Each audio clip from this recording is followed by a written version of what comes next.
Amidst the bloody aftermath of a brutal conflict, the narrator reveals that most of the people within the estate were slaughtered in battle. The loyal retainer Seabass stands in somber silence as he is addressed by his master. Overwhelmed by his new duties, the young lord desperately begs Seabass for help, only to be reminded that the responsibility of leadership lies solely on his shoulders. Located on the perilous frontier, the Brave Territory is a harsh land plagued by constant monster attacks and frequent skirmishes with neighboring countries.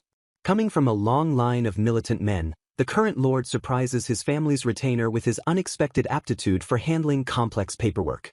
As the third son of a warrior household, the protagonist was forged in combat from a young age, even facing off against orcs at only 3 years old. The narrator reflects on the tragic loss of his father and older brothers, all of whom perished on the field of battle a few months prior. As the sole survivor of his lineage, the young man was suddenly thrust into the daunting role of inheriting the volatile frontier territory. Frustrated by his fate, he curses his luck and dreams of escaping his lordly duties to live a carefree life as a dungeon-crawling adventurer. Seabass firmly shuts down the young master's fantasies of desertion, insisting that his duties to the estate cannot be ignored. While the Brave Territory is rich in natural resources and monster materials, the influx of adventurers has caused local business to boom. Despite the wealth of the land, any attempt to develop the mountains is met with immediate and violent raids by local monsters. The territory's self-sufficiency is crippled because any fields developed for food are promptly pillaged by invading enemy soldiers. To secure the survival of his land, the young heir realizes he is completely dependent on other nobles and must travel to the royal capital to attend the academy. The protagonist laments that his mission at the academy involves sucking up to the children of high-ranking nobles to win their financial support. Doubts cloud his mind as he questions whether a warrior like him can actually succeed in the treacherous world of noble politics. When he contemplates refusing to enroll at the academy, he is met with an immediate and absolute rejection from his stern advisor. Seabass interrupts the young lord's internal complaining to announce that they have a matter of grave importance to discuss. Seabass addresses the young master Ragna directly, his serious tone catching the boy off guard. The retainer drops a bombshell, revealing that Ragna has officially received a formal proposal for marriage. Ragna is stunned by the sudden news, though Seabass notes that such offers are common once a man becomes the lord of a territory. The young lord recalls that his brothers also had fiancées, but none of those noble women ever set foot in the harsh frontier region they hated. Seabass bluntly adds that the brothers' former fiancées actually seemed relieved by the news of their deaths and didn't even bother to attend the funeral. Ragna's murderous irritation flares up as he jokingly asks if he should go kill the disrespectful women, but Seabass calmly advises against it. Trying to reason with his butler, Ragna argues that Seabass should understand why a marriage proposal at this stage is completely illogical. Ragna excitedly points out that he is about to move into a dormitory far away in the royal capital, leaving him no time for a wife. He adds that even during long vacations, his schedule will be entirely consumed by the grueling task of managing his territory. Claiming that he will likely be busy enough to die from exhaustion, Ragna begs Seabass to reject the marriage proposal on his behalf. Seabass begins to explain the specific details of this particular offer, hinting that it isn't an ordinary proposal. Ragna's jaw drops as he learns the proposal comes from the Duchy of Oldwood, the primary supplier of weaponry and food to his house.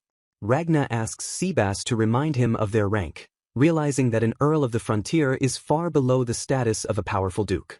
The name Oldwood triggers a deep, forgotten spark in Ragna's mind as he struggles to remember where he has heard it before. Ragna realizes that a head injury sustained from an orc years ago had buried memories of his previous life that are only now resurfacing.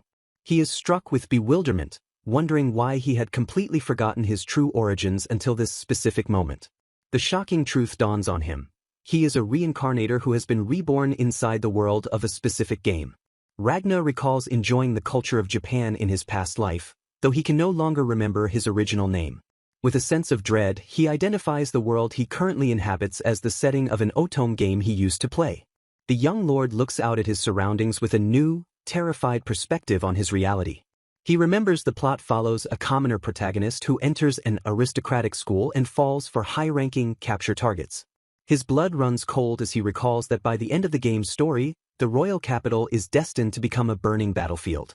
Searching his memories, Ragna identifies the most dangerous element of the game, the primary antagonist. He recalls the villainess who constantly harassed the player and blocked every path to a happy ending. The villainess is Alicia, the talented daughter of the Oldwood family and the high-ranking fiancée of the prince. Ragna remembers her as a beautiful but cold-hearted elitist who looked down on anyone she deemed a commoner. Alicia's signature move was reminding others to learn their place, while asserting her absolute noble dominance. Supported by her entourage, she spent every day at the academy tormenting the protagonist with relentless elitist cruelty. Despite Alicia's constant harassment and bullying, the game's protagonist inevitably grew closer to the prince. The conflict eventually peaked in a dramatic duel with the prince's hand in marriage hanging in the balance. Alicia suffered a crushing defeat in the duel, leading to the immediate and public cancellation of her royal engagement. Ragna pauses as he tries to recall the grim fate that awaited Alicia after her fall from grace. Alicia's destiny is sealed as she is married off to a frontier noble family, shouldering the weight of her responsibilities before everything changes. The young master looks toward a modest house nestled on the snowy mountain slopes as a dark silhouette stands in the foreground. Surprised by the sight, he realizes with a start that the building ahead is actually his own family's home. Sunlight streams through a grid of window panes, casting long shadows across the snowy landscape outside. Overwhelmed by the situation, the young man collapses face down onto his bed in a total slump. Despair takes hold as he laments the nightmare of living with a woman who possesses such a terrifying reputation. He imagines a hellish existence of daily insults while an eerie, mocking laughter seems to echo in his mind. Resigned to his fate, he acknowledges that he must attend the academy alongside her despite his immense dread. Seabass the butler interrupts his brooding to announce that the lady will be arriving at the estate very soon. Questioning the arrangement, the young master asks Seabass what the point is of bringing a woman groomed for the crown prince into their house. Seabass explains with a cold gaze that the goal is to get rid of her and set a stern example for others. He reminds the young master that the Brave territory is a harsh land with a notoriously high mortality rate. Every survivor of the past war is currently struggling and doing their absolute best to keep the Brave house alive. Walking down the hall, Seabass urges the young master to step up and fulfill his duties while the boy gives a dismissive reply. The two men stand outside the manor as a horse-drawn carriage pulls up to the entrance. They wait in silence, the young master looking down with a bead of sweat as the carriage comes to a halt. An attendant bows respectfully and announces the arrival of the lady as the carriage door opens. A woman's foot steps out onto the ground, confirming that the guest has finally reached her destination. Alicia emerges from the carriage, revealed as a young woman with light hair and a somber, focused expression. A close-up highlights the visible burn scar across the left side of Alicia's face as she looks forward with intensity. Stunned by her appearance, the young master recoils with a thwack as Seabass calls out to him in concern. Seabass maintains his composure and formally welcomes Lady Alicia, stating it is a prime honor to receive her. Alicia notes his reaction, asking if that is how he intends to respond to her scarred face as well.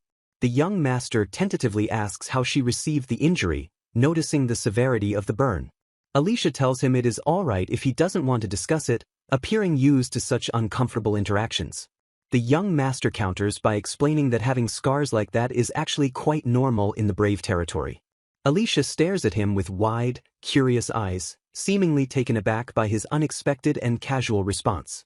A confused silence falls between them as Alicia repeats the word normal, while the young master confirms his statement.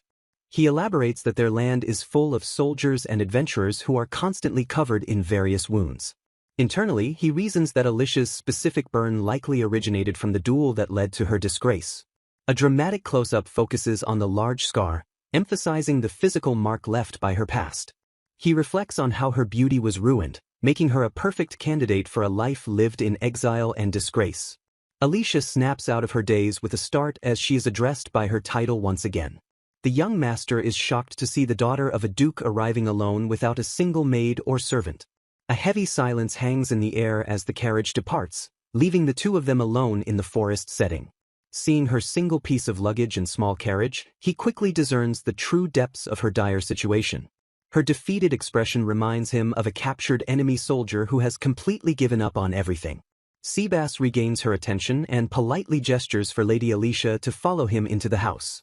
The young master watches her walk away, his previous assumptions about her character beginning to crumble. He realizes that the reality of meeting her is vastly different from the arrogant noblewoman he expected. He had fully prepared himself for a woman who would act high and mighty despite her fall from grace.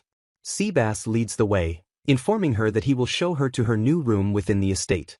Alicia follows behind in silence, her presence small and unassuming compared to her former status. The young master reaches out and touches her shoulder, asking her to wait for just a moment. Alicia turns back with a startled look as he stops her in her tracks with a firm grip. A close-up of the young master's eye shows his intense focus as he examines her closely. Alicia apologizes and asks if there was dust on her, explaining self-consciously that she is wearing old clothes. He surprises her by stating his own clothes are dustier and that her attire is actually in great condition. They stand among the trees, the young master appearing calm while Alicia processes his kind words.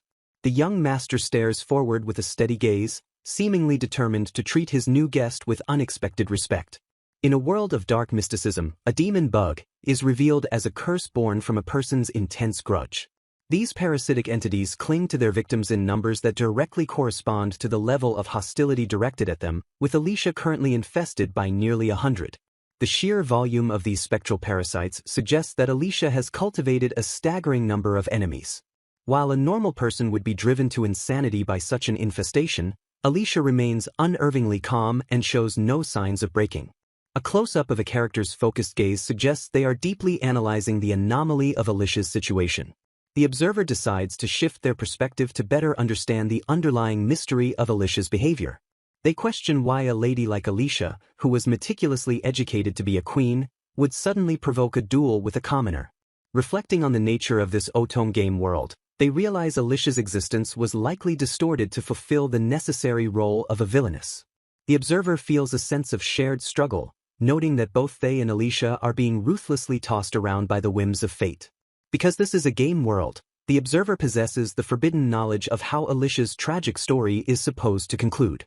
Her future holds a broken engagement and a revenge-fueled rampage that destroys her territory before she eventually transforms into a monster. The observer realizes with dread that Alicia is destined to kill them, which is particularly troubling since they don't even appear in the original game. Faced with the prospect of being jerked around by fate, the observer ponders what action they can take to change the course of history. If things continue on their current path, the territory is doomed to a catastrophic end. The young man stands in silent contemplation, his hand to his head as he grapples with the weight of the coming doom. In a moment of sudden resolve, he decides he will help Alicia turn over a new leaf and get her life back on track. Believing that staying positive is the only way forward when faced with doom, he commits to a more optimistic approach. A demon bug lurks nearby as the observer resolves to protect Alicia during their time together. With a powerful stomp, he demonstrates his readiness to kill whatever forces are responsible for this misery. He expresses a burning desire to fight back against the predestined cruelty of this world. Wearing a bright, carefree smile, he reassures himself or those around him not to worry about the future. Walking alongside Alicia, the young master stretches and enthusiastically vows to do his absolute best. The number marks a transition or a significant count in the ongoing narrative. Alicia reflects on how long it has been since someone last gave her such a genuine and carefree smile. As she walks, Alicia wonders when she last felt the warmth of a kind gesture in her life. The narrative questions what hidden emotions are currently growing within the villainess's heart as she observes this odd person. Alicia has now been living at the Brave household for 5 consecutive days. During her stay, she has remained quietly cooped up in her room, eating her meals without lashing out or speaking ill of anyone. The focus shifts back to the protagonist's perspective as he navigates his new responsibilities. The young master finds himself increasingly annoyed and irritated by the constant task of exterminating demon bugs. He calls upon his servant, Seabass, to help him deal with the insane number of pests that continue to appear. Frustrated, he considers tracing the direction of the bugs to find and kill the source of the hostility. Seabass warns that causing such a massive commotion would lead to the dissolution of their house. Seabass emphasizes that the priority is healing Alicia's heart, which is the actual catalyst attracting the demon bugs. The protagonist laments that the Brave family only knows how to fight, making it difficult for him to navigate social interactions with a girl his age. He questions what a normal youth is even supposed to look like in this strange environment. Seabass offers reassurance to the young master, promising that things will turn out fine. The seasoned servant reveals that he has a good idea to bridge the gap between them. The next morning begins with a cheerful greeting and the announcement that breakfast is ready. The protagonist suggests they eat together to increase their connection, imitating the tea party, social events common at the academy. A knock at the door signals the start of the morning attempt to engage Alicia. With boisterous energy, the protagonist shouts that everyone loves breakfast and urges her to wake up and join them. As he prepares to barge in out of worry, Alicia frantically calls out from behind the door that she is already awake. Alicia sighs in exasperation at the boy's overwhelming and rough behavior. She wonders what would have happened if his aggressive knocking had actually broken the door. The protagonist dismisses her concerns, claiming he is well practiced in making repairs whenever things break. He pivots the conversation, encouraging her to simply enjoy the breakfast and coffee he has provided. Alicia takes a cautious sip of the beverage, the sound of her slurping filling the quiet room. The coffee's intense bitterness catches her off guard, sending her into a fit of coughing. Alicia apologetically admits it is her first time drinking coffee, as she was accustomed to tea at her own home. The host apologizes for the meager preparations, citing the crushing expenses of a world where basic comforts are unaffordable. Alicia graciously brushes off the concern, urging her companion not to worry about the lack of resources. Determined to improve the experience, they decide to add sugar to the drink to enhance its flavor. Upon tasting the sweetened concoction, the guest finds the flavor tolerable enough to drink. A cautionary warning is issued to avoid consuming the beverage before bed, as its effects might lead to a sleepless night. The sound of rhythmic crunching and delicate nibbling fills the room as they share a meal across from one another. Alicia watches in curiosity as the boy from the Brave family eats, learning that his kin are raised on a diet of monster meat. Shock and concern take hold as Alicia questions whether consuming such creatures is inherently poisonous. He explains that monster meat becomes an invaluable food source during times of war and that one simply grows accustomed to the poor taste over time. Breaking the silence with a soft call, Alicia captures his attention with a steady, searching gaze. She questions why he chooses to go out of his way to handle all these taxing tasks himself. He reveals they are severely short-handed because most of their servants recently perished in battle, leaving even the remaining staff to fight if necessary. Alicia absorbs the grim reality of his situation, her expression softening with newfound understanding. He notes that while many view defeat without death as a survivable outcome, the Brave family operates under a much stricter code of honor. For his family, true honor is found in the tenacity to survive and the strength to stand back up after being struck down. Looking her directly in the eyes, he prepares to offer a sincere compliment that bridges the distance between them. He reaches out a steady hand, gently touching her face in a gesture of profound respect and intimacy. Addressing her as Lady Alicia, he praises her as a truly remarkable person for her resilience. He explains that in his world, scars are never denied. Instead, they are carried with a sense of immense pride. Lifting his hair to reveal a mark on his own forehead, he demonstrates that he is no stranger to the physical toll of their lives. Flustered by his sudden proximity, Alicia reels as he explains his closeness is merely a habit from inspecting the wounds of his soldiers. Despite the disarray of the territory, he invites her on a walk to appreciate the abundant and beautiful nature surrounding them. They reflect on how the vastness of the natural world makes petty human conflicts feel entirely insignificant. Alicia stares out at the horizon, her mind quieted by the realization of how small their struggles truly are. With a resolute heart, she accepts his offer and decides to step out into the unknown landscape. Alicia asks if he will show her the truth of this land, and he responds with a delighted, genuine smile. The scenery shifts to a breathtaking view of snow-capped mountains and dense evergreen forests reaching toward the sky. The pair treks through the thick undergrowth, the sounds of the wilderness echoing around them as they push forward. Exhausted and panting, a chibi-styled Alicia regrets her decision to agree to the journey so quickly. She complains that no one warned her the destination would be located so deep within the grueling mountain terrain. He explains that the Udana mountain range near their territory is a massive expanse containing rare minerals and plants absent from the capital. Alicia admits she had expected a simple tour of local specialty goods in a town, rather than a rugged mountain expedition. He asks if she noticed anything peculiar during their long journey to this remote location. He clarifies that this is no tourist destination but a rough settlement primarily for adventurers hunting dangerous monsters.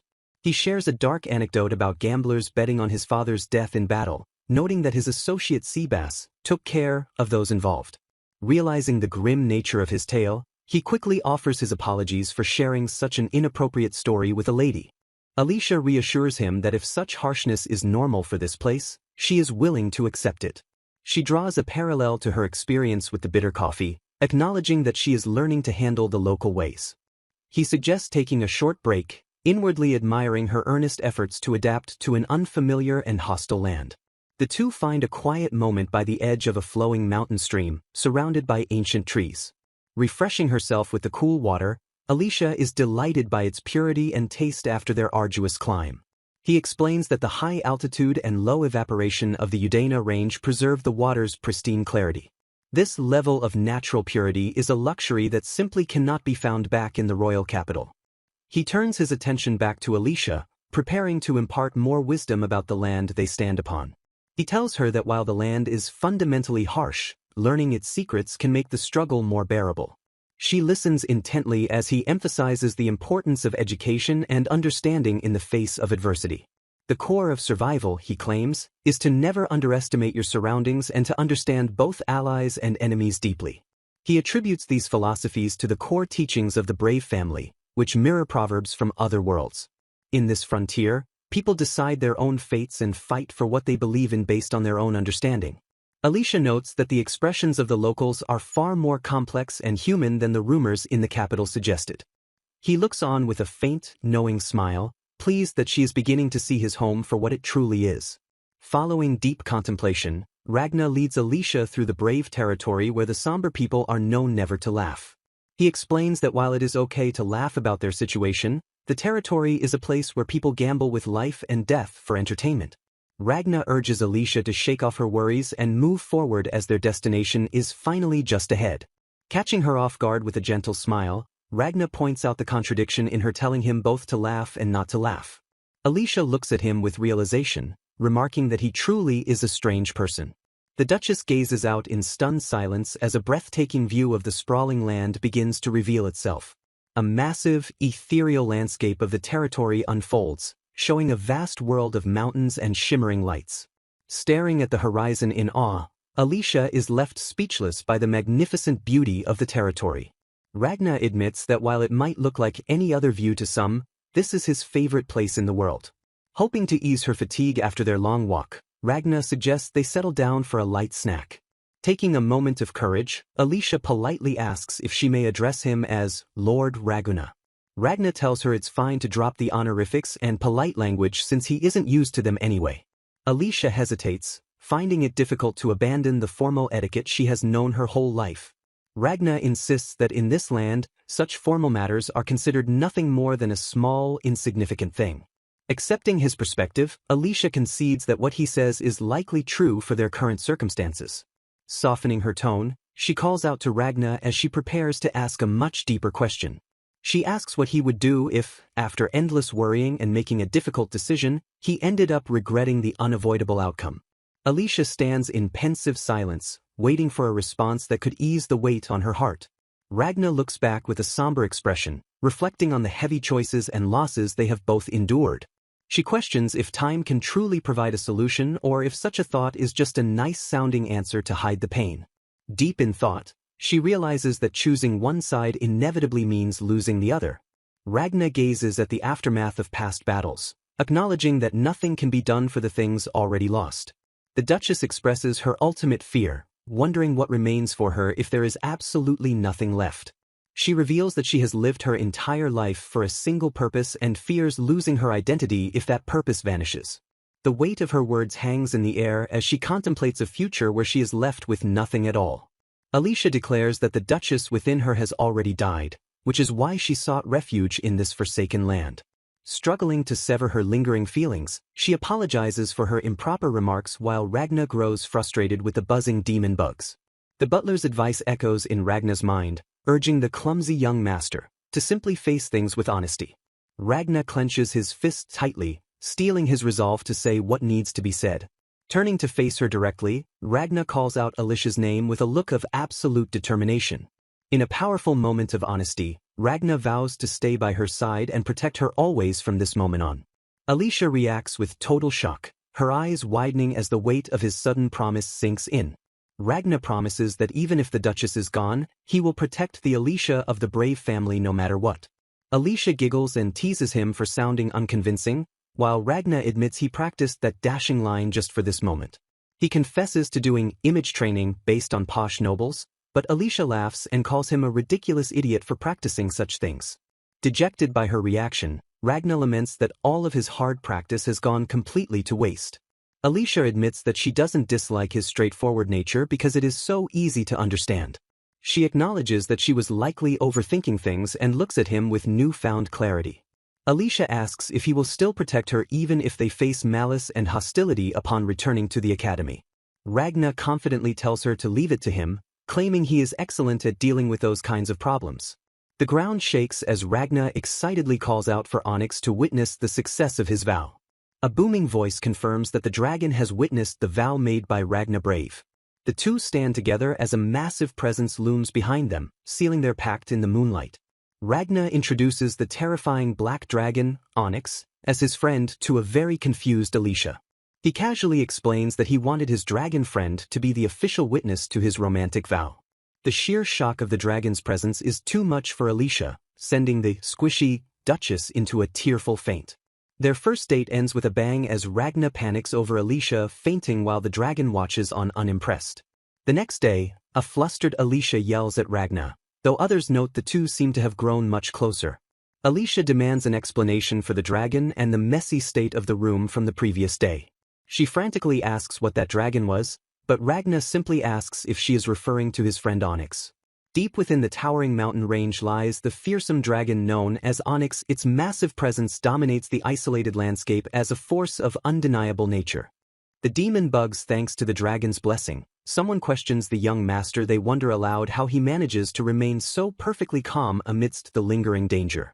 The young master casually mentions that he almost died during the terrifying ordeal. However, his past one-on-one duel with Lord Onyx ended in a draw, earning him the dragon's true acknowledgement.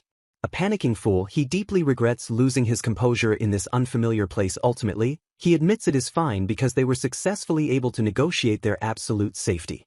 The master smiles warmly and gently reassures the highly anxious girl. He tells Lady Alicia that everything is completely okay now. In initial shock upon arrival, the staff relates to her profound bewilderment. They explain that by working on paperwork together, eventually she will no longer be surprised by anything. Lady Alicia stares blankly in sheer amazement at the bustling room. The busy mansion's staff furiously processes endless stacks of administrative documents right before her wide eyes. A singular realization violently dawns as she comprehensively observes the rigorous workflow. The immense weight of their daily duties becomes entirely apparent to the stunned young noble. Determined to contribute her fair share, she resolutely steps forward into the chaos with eager confidence. She demands that they immediately lend the massive pile of paperwork to her. The young master hesitates in pure shock as she bravely volunteers for the daunting task. He internally notes that even with his advanced knowledge of modern society, finishing this enormous amount will take quite some time. After confirming the numbers with swift efficiency, he immediately calls for the next batch. He orders Seabass to show him the past documents as long as it isn't too much trouble. He quickly discovers that the money flow of a particular shop is incredibly strange. He further notes that the change in their purchasing period is highly suspicious and warrants investigation. Focusing intensely on the task, Lady Alicia tightly grips her quill with absolute determination. She furiously scribbles down complex calculations with unmatched speed and flawless precision. The young master's eyes widen in absolute disbelief at her terrifying administrative efficiency. He watches in stunned silence as she effortlessly tears through the complicated financial documents. A tired but deeply satisfied breath, someone finally steps back from the heavy oak desk. They happily announce that the chaotic mess of paperwork should be mostly sorted out now. Lady Alicia, as a highly talented and extraordinarily capable woman. Meanwhile, Ragna mentally laments that modern times apparently lack basic educational standards. Gazing at her gentle expression, Ragna notes a profoundly beautiful transformation without the terrifying demon bugs attached. She can genuinely smile just like a normal girl. Lady Alicia, from a discreet distance across the room, she watches intently as the noble girl fully integrates into the peaceful rhythm of the working household. Outside in the brilliant afternoon sunshine, a hardworking gardener pauses his rigorous labor. He wearily wipes the heavy sweat from his brow while tending to the vibrant estate grounds. Full of newfound and limitless energy, Lady Alicia approaches Ragna with a bright smile. She happily announces her firm intention to help with the mansion's cleaning right after this. Maids gasp in pure horror and utter complete disbelief at her statement, frantically waving their hands. They declare that they absolutely cannot have Lady Alicia do that much manual labor. She earnestly explains her deep desire to experience things she hasn't done until now. She proudly states that right now, she simply exists as a human servant of the brave family. A desperate voice reaches out to abruptly halt her enthusiastic momentum. They desperately plead for Alicia to wait and reconsider her highly inappropriate request. Touched by her unwavering earnestness, the staff fondly calls her a remarkably good child riding the wave of motivation. They playfully urge the young master to do his absolute best too. Deliberately leaving a massive part of the grueling work for the young master exhausted, Ragna calls him a demon before questioning the unusually high prices at a certain weapon shop. Seabass, these suspicious individuals originally came straight from the royal capital to open a weapon shop. He ominously notes that their grand opening fell exactly on the very day Lady Alicia arrived. They strangely present basic consumable weapons as rare treasures available in the capital. Seabass concludes this bizarre style undoubtedly will not make them much actual money here. Seabass states their likely intention is to keep a watchful eye on Alicia. He turns to the young master and ominously asks what he plans to do about this threat. A dark, resolute shadow crosses Ragna's face as he makes his absolute decision with a cold and decisive glare. He flatly states that he will thoroughly pluck this dangerous weed at its roots. Under the absolute and suffocating cover of night, Ragna moves like a vengeful ghost. He silently sneaks out into the quiet village streets to hunt down his designated targets. Ragna asks where he heard that concerning information. Seabass warns the young master to be careful because highly skilled individuals are reportedly operating over there. Adventurer vigorously explains his bitter encounter with the arrogant newcomers. He got so angry at their dismissive business style that he decided to try and steal something valuable. The brutalized man recounts the horrifying flash of lethal violence. He reveals his right arm was completely gone before he could even process the sword's blindingly fast movement. A man's arm without even drawing a sword. Ragna acknowledges their terrifying strength. He firmly concludes there is absolutely no doubt about their lethal skill against the rough adventurers of this land. With boundless magic essence, raw power strictly dictates survival. Those gifted individuals who can freely manipulate this powerful force are universally called sorcerers or magicians. The brutal reality of past conflicts heavily weighed on those who fought on the bloody front lines. The ones who suffered the most catastrophic damage during the war were those forced to deal with the magicians of enemy countries. The sinister puzzle pieces together, Ragna realizes they really want to erase Alicia from existence. He grimly notes that the primary target is painfully obvious anyone paying attention. Arriving at the enemy stronghold, Ragna wastes no time with stealth or polite pleasantries. With a booming explosion of absolute force, he violently kicks open the heavy wooden door. The rough-looking thugs scramble to their defensive positions. They immediately shout over the settling dust, aggressively demanding to know the bold intruder's true identity. They sneer his dreaded name out loud as Ragna brave brandishing their weapons. They aggressively ask what suicidal business brought him to their door. Unfazed by their outward hostility, Ragna coldly throws their insolent question right back at them. He firmly states that they were the aggressive ones who foolishly made the very first move. Sneaking and snooping around his place, he offers a surprisingly generous ultimatum. He promises not to do anything too harsh if they simply tell him their true reason for being there. A heavily scarred man and a bald thug merely exchange incredibly smug, arrogant grins. They completely disregard his direct threat, entirely confident in their own overwhelming combat prowess. The menacing thugs swiftly draw their gleaming steel weapons. They tightly surround the lone young master, entirely ready to spill aristocratic blood on the wooden floor. Seeing them brazenly armed in front of the lord, Ragna's expression hardens into unyielding stone. He declares that their treacherous and murderous intentions are now becoming certain. The bald thug gleefully declares they have no memory of any offense. He confidently states there shouldn't be a problem at all if they just forcefully silence Ragna right here.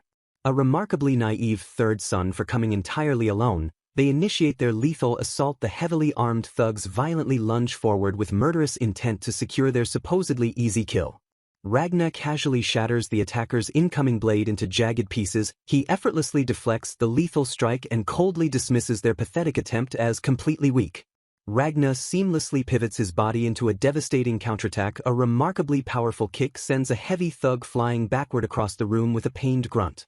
The groaning bodies of utterly defeated enemies, Ragna calmly assesses the bloody carnage. He casually dusts off his hands, leaving the room engulfed in a terrified, oppressive silence. An unseen observer marvels at the youthful strength and wonderful vigor of a 15-year-old. Confronting a smiling, cloaked figure, someone demands to know if this sinister individual is the notorious magician. The dark magician casually inquires about Miss Alicia's current well-being. Chuckling darkly, the magician feigns ignorance as he is questioned about his malicious intentions. The cloaked fiend laughs maniacally, reveling in the thought of the genius prodigy Alicia falling under the dark influence of his twisted gift. Shadows loom ominously in the background as dark rumors and whispers threaten to consume the peaceful life of the young noblewoman. Recognizing his hidden tormentor, a tense voice grimly confirms the magician's identity. Exploding with raw rage, Ragna delivers a devastating, bone-crushing kick directly to the cloaked villain.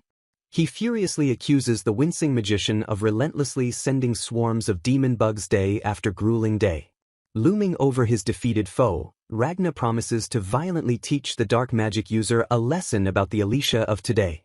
Ragna triumphantly reveals that the curse completely failed, as Alicia is loved by everyone at the estate and lives freely with a bright smile. A sudden, deadly martial strike named Praying Mantis is unleashed in the chaotic heat of the confrontation. With a deeply menacing chuckle, the young warrior aggressively closes in on the terrified culprit. Sweating and panicked, the magician clutches his face in absolute, shattered disbelief that Lady Alicia is actually living happily. The frantic villain screams that he poured his malicious feelings into a continuous curse every single day just to make her resent the entire world. Desperate and completely enraged, the bruised magician vows that he will absolutely never let his primary target escape. The villain wails in pure confusion as his desperate attacks fail to cut his opponent, who coldly declares that all resistance is utterly useless. Delivering a brutal, punishing blow, Ragna announces that this first strike is direct payback for their adventurer's injured arm. With an ice-cold glare, he readies his next devastating attack as painful punishment for the endless swarms of demonic pests. Standing over the violently broken magician, he offers a ruthless ultimatum to spare his miserable life in exchange for the mastermind's true name. Squealing under immense pressure, the villain confesses that the Duke's family is behind the plot, prompting a grim realization from his interrogator. Having mercilessly extracted his answer, the young man delivers a final, shattering strike for all the immense trouble caused to Alicia. Bleeding and entirely defeated, the broken magician desperately repeats a pathetic, looping vow to endlessly curse his brutal attacker. Staring down with freezing apathy, the young warrior simply brushes off the empty threat by stating he is already hopelessly cursed. Stepping quietly from the shifting shadows, the older servant Seabass calmly asks his young master if the violent interrogation has finally concluded. Ragna sharply orders Seabass to clean up the gruesome aftermath, a grim command the loyal butler instantly and politely accepts. Hesitating for a brief moment, the blood-stained young master turns back to his servant with a sudden, important question. Stumbling awkwardly over his words, Ragna nervously asks if there is any possible way to keep Alicia safely close to him at the academy. Seabass teasingly misinterprets the vague request as a scandalous desire for a student pregnancy, causing the young master to panic and deny it vehemently. Blushing slightly, Ragna firmly clarifies that he simply needs her within his immediate protective range before any real, unexpected danger strikes. Heavy silence falls over the darkened estate as the massive weight of the coming trials settles deeply upon the quiet mansion. Reflecting darkly on his own recent brutality, he wonders if this is the absolute furthest he has gone since taking bloody revenge for his father. Staring blankly into the cold night, he quietly questions when exactly his hardened heart truly stopped feeling anything at all. Pushing away his incredibly dark thoughts, a fleeting, mundane worry crosses his exhausted mind about actually fitting into the normal life of the academy. A suddenly resolute voice completely breaks the heavy silence as someone confidently confirms their understanding of the daunting task ahead. Alicia meticulously reviews various crucial details about the academy, fiercely determined to share all her essential findings directly with Ragna. The peaceful night slowly deepens around them as they both unknowingly hold quiet, unspoken romantic feelings for one another. Standing in the crisp morning air, someone deeply laments having to depart for the royal capital before the precious daikon radishes can be properly harvested. An unseen observer watches in sheer shock as the supposedly villainous noblewoman Alicia happily and diligently does her own manual gardening. Her bizarre, unyielding dedication to hard work has resulted in her noble educational resources being hilariously redirected into mastering everyday household chores. A highly emotional, tearful maid cries out into the cold morning air as the fateful departure to the Grand Academy finally arrives. Clinging desperately to Alicia's legs, the loudly weeping maid wails and shamelessly begs her beloved mistress not to leave them behind. The mansion staff sweat drops at the blatantly unequal treatment, awkwardly suggesting that only the young master should actually go to the academy. Refusing to let her hard work go to waste, Alicia vigorously declares that the fresh vegetables must be shipped straight to the academy immediately. With a soft, timid rustle of fabric, one of the loyal maids nervously steps forward to hand Lady Alicia a highly questionable parting gift. Blinking in sheer, unadulterated confusion, Alicia stares blankly down at the strange, leather collar presented directly into her open hands. The maids seriously advise her to use the collar, a terrifying relic from the young master's turbulent childhood, to brutally reprimand him if he ever misbehaves. As the carriage clatters away, the frantic Ragnar yells back at his maids, who shout absurd threats about floor-mopping if he fails to protect Lady Alicia. Sitting safely and comfortably inside the moving carriage, Alicia watches the chaotic farewell and lets out a soft, incredibly genuine giggle. Smiling warmly at her completely flustered companion, she admits she is a little envious of how deeply Ragnar is loved by everyone at the estate. Thinking back on his sheltered life, Ragnar nervously realizes this is the first time he has ever traveled outside his territory. Surrounded by fussing maids and servants, the battered but resilient boy gets his wounds bandaged before the big trip. Looking out from the moving carriage, he mentally prepares himself for the journey ahead. The carriage rolls through a breathtaking, sprawling landscape of winding rivers and lush rolling hills. Sitting beside him, Alicia points out the window to announce that the royal capital is finally in sight. Alicia gazes silently at the passing scenery, a hint of nervous anticipation shadowing her beautiful features. Blushing softly, she admits her own pathetic lack of experience and asks him for a special favor. She shyly requests that he show her exactly how to buy a ticket once they arrive at the station. With a cute giggle, she adds that he will also need to teach her how to actually ride the train. Flustered by her teasing, Ragnar yells at her not to laugh while she confidently promises to handle things since it is his first outing. Grumbling about their little act, he sarcastically asks if he needs a collar to survive the crowded capital. The pair finally walk through a towering stone archway to enter the bustling, sunlit city streets. Ragnar stares in absolute awe at the sprawling metropolis unfolding before his eyes. He marvels at royal capital Ether, a massive city of over 1 million people protected by an ancient sage's barrier. Navigating the cramped streets, he easily sees why everyone gathers in a place completely devoid of monsters and wars. They explore the vibrant market together, surrounded by delicious food stalls and busy city folk. Alicia happily confirms their destination is within the school grounds, eagerly looking forward to the separate boys' and girls' dormitories. A powerful steam train chugs across a magnificent arched bridge cutting through the dense forest. They finally reach the exact coordinates of their designated new home. Both teens stare in stunned silence at the dilapidated, ruined wooden shack that is supposed to be their dormitory. Ragnar screams in utter disbelief at the shabby conditions and the scandalous fact that boys and girls are housed together. He frantically complains about the ridiculous distance from the school, demanding to know what this dump actually is. Spotting a folded piece of paper, Alicia points out a letter left behind by the butler Seabass. Reading the note, Ragnar realizes Seabass intentionally engineered this public humiliation to convince opposing nobles of his disgraced return. Looking on the bright side, Alicia notes that the extreme isolation is convenient, even if the place requires intense cleaning. Holding a seed packet, Ragnar calmly considers using the empty courtyard to grow his own vegetables. The letter takes a wild turn as Seabass blatantly informs the young master that his condoms are stored in the room. Ragnar freezes in a state of absolute, sweating shock while Alicia looks at him in complete confusion. Seabass earnestly writes that forcing the two of them to live together was the absolute best he could do. Wishing him luck, the butler reminds Ragnar that he absolutely must pass the exam to enter Lady Alicia's upper class. Sweating bullets, Ragnar clutches the letter and realizes that merely passing the test will be a monumental challenge. Ethernam Academy strictly divides the nation's elite noble children into classes entirely dictated by their social rank. Only those with the potential to marry royalty enter the upper class, dumping everyone else into the lower tier. However, commoners boasting exceptional magic can smash the hierarchy and enroll as prestigious descendants of sages. Ragnar tries to picture this ridiculously vague and generic setting for his upcoming school life. Accepting his fate as a remote noble alongside a villainess, his fierce resolve finally hardens.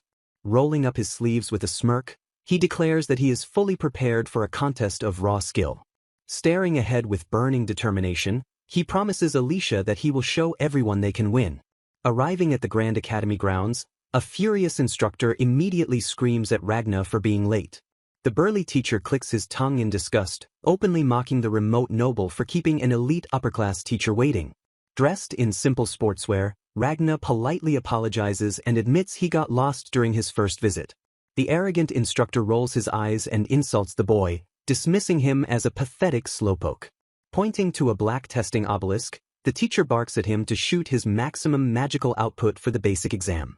When Ragna innocently asks about specific magic requirements, the irritated man tells him there are none and to just hurry up. The exasperated teacher sighs heavily, wondering why he was burdened with examining such a seemingly useless kid. Stepping up to the mark, Ragna pulls his arm back and prepares to unleash his power upon the target. A catastrophic explosion obliterates the black obelisk and shatters the surrounding walls, leaving the examiner gasping in terror. Thick smoke and debris fill the air as a massive, jagged crater is violently ripped right through the stone architecture. The burly teacher stands completely paralyzed in stunned, open-mouthed disbelief at the sheer destruction. While the terrified instructor questions what kind of monster he just tested, Ragna casually asks if he managed to pass. The terrified instructor stammers that there are more tests remaining. He reluctantly admits the boy has magical skill but arrogantly declares he will unfortunately never pass the next trial. Ragna casually catches a thrown wooden sword, ready for whatever comes next. The instructor explains the swordsmanship test has simple rules, stating Ragna will pass if he defeats him. He further adds that magic is strictly prohibited and inability to continue fighting results in immediate failure. Ragna nods in understanding and suggests they finish the bout quickly. Roaring with effort, the burly teacher swings his blade down with brutal force. In a flash of motion, Ragna easily deflects the heavy strike and shatters his opponent's weapon. The examiner gasps in shock as pieces of the broken blade scatter through the air. Ragna glances down and notices a thick iron core protruding from the teacher's supposedly wooden weapon. Pointing out the strange discrepancy, Ragna casually notes the iron core hidden inside the examiner's blade while his own was entirely wooden. He deduces the teacher's malicious intent to fail him by breaking his normal wooden sword with the rigged iron one. Sweating nervously, the exposed instructor stammers as a towering silhouette suddenly appears in the doorway demanding an explanation. The imposing figure is none other than school director Vorzia Grand Cascade, turning this unexpected encounter into a tense standoff. The stern director questions the trembling examiner, confirming that today is indeed the scheduled transfer exam. Ragna recognizes the man holds the title of sage and belongs to a ducal house, realizing it would be extremely troublesome to catch his attention. Vorzia strokes his majestic beard, analyzing the boy and the shattered practice weapons with a sharp gaze. After a moment of heavy silence, the director simply hums and declares that Ragna has passed. Startled but relieved, Ragna asks if it is really okay before bowing respectfully to express his gratitude. Vorzia dismisses any concerns, stating it is fine since there is minimal difference in his bloodline compared to higher and lower ranks. With that assessment in mind, the imposing director bluntly asks if Ragna actually wishes to join the prestigious upper class. Looking away indifferently, the boy admits he is not exactly desperate to join their elite ranks. However, an image of Alicia flashes in his mind as he softly clarifies his true motivation. With unwavering resolve, he declares there is someone important he absolutely must protect at this academy. Accepting his fierce determination, the sage simply agrees with a curt nod. The panicked examiner tries to protest as Vorzia officially acknowledges Ragna's admission into the upper class. The teacher frantically objects, citing Ragna's forsaken origins and his fiancée's recent scandalous incident. Vorzia silences the pathetic man with a terrifying glare, labeling him an idiotic fool. The director ruthlessly orders the foolish examiner to act like a proper teacher and guide the students before real trouble arises. Thoroughly chastised, the sweating instructor bows his head and squeaks out a miserable apology. Before leaving, the director suddenly calls out Ragna's full name with commanding authority. Vorzia warns the boy to maintain a decent relationship with his fiancée, noting their shared dormitory arrangement is a very rare, special exception. Watching the director leave, Ragna recalls that this powerful sage also played a role in helping the story's protagonist level up. Ragna pushes open the creaky door of their dilapidated dorm, cheerfully announcing his return. Alicia rushes over in her new uniform, anxiously asking if the examiners said anything weird to him. Blushing furiously at her stunning appearance, he stutters and assures her he is completely fine. Finding her incredibly cute, he quickly changes the subject to ask why she is already wearing the academy uniform. Sunlight streams through the wooden slats of their rustic, rundown new home as they settle in. Ragna proudly explains that despite being put through the ringer, he officially passed his exam. Curious about his abilities, Alicia asks him to clarify what exactly his supposed magic disease actually is. Scratching his head, he awkwardly explains that he can use all basic magic elements but struggles to elaborate further. Before he can reveal his greatest strength, a thunderous growl from his stomach hilariously interrupts the serious moment. Alicia stares at him in stunned silence, her face burning bright red as she clutches a cooking bowl. Flustered but determined, she loudly declares they need to eat a nutritious dinner since they will be busy at the academy starting tomorrow. Walking away, she sweet-talks him into promising to report any troublesome people to her, reminding him that using force is forbidden. Ragna smiles softly, thinking to himself that he can endure any insult as long as she is by his side. He quietly realizes that Alicia possesses a unique inner strength that might actually surpass his own. He admires her incredible ability to endure mental pain, a rare resilience even seasoned soldiers lack. The sun rises over the majestic academy, signaling the dawn of a new chapter where identity and self-knowledge are paramount. As Ragna and Alicia walk the academy grounds together, gossiping students immediately point out her famous duel scar and whisper about her mysterious companion. Observing the beautiful Alicia beside him, the cold-blooded protagonist calculates that her ruined prospects mean she can never marry. Staring intently, he ruthlessly considers making her his concubine since her status has completely plummeted. Alicia sternly scolds Ragna to stop after his intense aura suddenly causes a fellow student to faint in terror. Silence envelopes the wide classroom as the teacher commands the attention of the seated students. Ragna internally justifies his released killing intent while musing if the mainlanders are weak and anticipating the protagonist's holy awakening. Struggling to recall her name, he visualizes the game's protagonist as a breathtaking girl resembling the clear blue sky. Recognition strikes him when an eager voice shouts the name Mariana Ocean to answer a classroom problem. The bespectacled student confidently declares that the sage's most frequent magic lacked any attribute and required mastering absolute nothingness. Beaming with a smug Mufu expression, the girl shines just like a clear blue sky. Shock paralyzes Ragna as he instantly identifies this specific girl as the game's primary heroine. The amused teacher praises the correct answer despite admitting it was a deceptive trick question. Disbelief washes over him as he questions the bizarre reality unfolding before his very eyes. He mentally recoils upon realizing this clumsy girl whining about her cracked glasses is supposedly the Otome game heroine. Classmates whisper pityingly about her uniquely terrible luck, noting she politely declined an offer to switch seats. Ragna critically judges her disheveled appearance, doubting she could ever trigger a royal school romance. Regret consumes Mariana as she groans about wishing she had secured a seat closer to the front. A classmate gently taps her shoulder to offer a much-needed seat exchange. Refusing the kind offer, she stubbornly insists she will manage fine on her own. Irritated by the disruption, the strict teacher explicitly commands Mariana Ocean to move to the front row next time. Trembling with anxiety, the flustered girl frantically apologizes to the imposing instructor. Ragna shifts his intense gaze, ominously whispering Alicia's name in the quiet aftermath. Transitioning to a peaceful holiday scene at a rustic house, a voice questions who exactly was fought. Alicia vehemently condemns men who dig up the past, forcing a sweating Ragna to abandon his probing questions. A sudden crash shatters the tranquility as an unseen force violently strikes the window pane.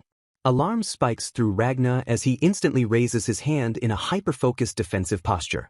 Alicia shrieks in terror while the violent crashing sound echoes heavily through the room. Evaluating the terrible destruction, Ragna calmly notes he will have to repair the damage later. Fascinated by an invisible wall, Alicia touches the hidden barrier and questions Ragna about its nature. Caught completely off guard by her sudden curiosity, he utters a confused sound. Ragna reveals he is utilizing a transparent holy attribute barrier identical to the one guarding the royal capital. Astonishment overtakes Alicia as she realizes he deployed such convenient magic completely without incantations. Demonstrating his mastery, he manifests a flat wall to show what people generally think of when visualizing barriers. He cryptically elaborates that chantless casting opens up vastly superior possibilities. Alicia gasps as a twisting magical funnel rapidly materializes right in front of her face. Manipulating the magical energy, Ragna effortlessly proves that barriers can take absolutely any shape he desires. Delight replaces shock as Alicia watches the cute, floating magic carefully transport coffee into a cup. Pivoting back to theory, he quizzes her on the functional differences separating ordinary barriers from the capital's defenses. Pondering the diagrams, she correctly deduces that selective magic barriers can block spells while allowing a person to pass freely. Validating her theory, he explains that advanced barriers grant absolute control over what is repelled and what slips through. Despite the technique's near-omnipotent versatility, he cautions that it still possesses hard limitations. He clarifies that a barrier absolutely cannot separate intimately blended elements like milk or sugar mixed into coffee. A sudden realization visibly strikes his focused face. Noticing their depleted supplies, he points out that Alicia's provided coffee beans have completely run out. Seizing the perfect opportunity, he smoothly asks if she wants to go out later. He confidently promises to take her to a place renowned for brewing delicious coffee. Wandering the unfamiliar streets, a bewildered Ragna asks where she acquired her navigational info. Amazed that she made friends under such dire circumstances, he listens as she credits an acquaintance for the tip. Alicia warmly recounts befriending a fellow coffee lover who approached her during a lunchtime study session at the library. Arriving at their destination, Ragna reads the sign for the Ocean Specialty Coffee Shop as Alicia proudly announces their arrival. The entrance bell chimes merrily while Ragna breaks into a nervous sweat at the horrifying possibility of who might work there. Startled by the sudden intrusion, Alicia peeks out through the doorway as someone questions her identity. A young man recoils in sheer terror, his face contorting into a mask of pure shock at the unexpected encounter. Explaining her presence, Mariana mentions she was starting to wonder why the girl was just standing there staring at the store. Ragna formally introduces himself, prompting Alicia to recognize him as the notorious coffee lover. Flustered and hiding her face, Alicia bashfully returns the greeting to the young man. Ragna suddenly realizes they are actually classmates who have simply never spoken to each other before. Panic erupts as a bystander stammers frantic apologies, absolutely bewildered that a high-ranking noble is associating with Alicia. Mariana smoothly interjects to clarify that she is also of noble blood and proudly claims Ragna as her fiancé. The poor onlooker shrieks in sheer terror, begging for forgiveness for their unforgivable ignorance of her aristocratic rank. Utterly exasperated by the chaotic situation, Ragna awkwardly reassures the weeping girl that she absolutely will not be executed. Staring deadpan into the distance, Ragna internally laments how wildly disappointing the main heroine turned out to be. Nursing a bumped head, Alicia quickly backpedals to take full blame, profusely apologizing for suddenly losing her composure.